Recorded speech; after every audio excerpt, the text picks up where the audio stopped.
Hello সবাইকে, আজকে আমি তোমাদেরকে এই শাকটা রান্না করে দেখাবো।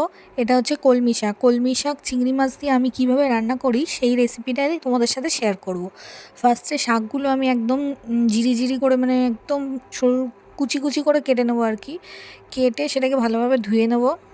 এই যে কাটা হয়ে গেছে আমার, এবার এগুলোকে ধুয়ে নেবো ভালোভাবে।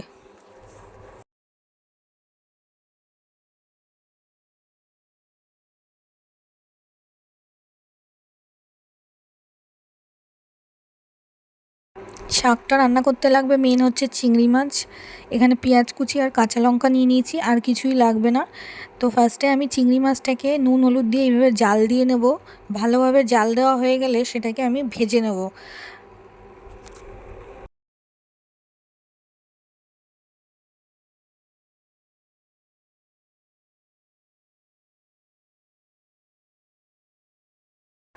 চিংড়ি মাছটা এইভাবে নেড়ে চেড়ে গরম তেলের মধ্যে ভেজে নেব। ভাজা হয়ে গেছে, এবার কড়াইতে আমি পেঁয়াজ কুচি আর লঙ্কা কুচি দিয়ে ভালোভাবে লাল লাল করে পেঁয়াজটাকে ভাজবো। পেঁয়াজটা ভাজা হয়ে গেলে এর মধ্যে আমি শাক দেবো।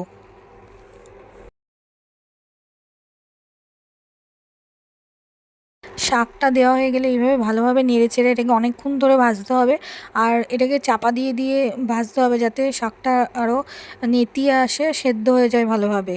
তারপরে এটাকে তুলে আমি কিছুক্ষণ পরে নুন হলুদ একটু মিষ্টি, শাকে একটু মিষ্টি বেশি করে না দিলে ভালো লাগে না, একটু মিষ্টিটা বেশি করে দেবো।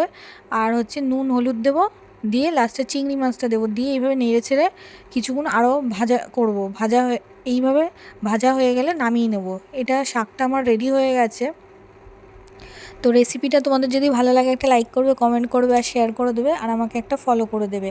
তো আজকের মতো এই পর্যন্তই, টাটা।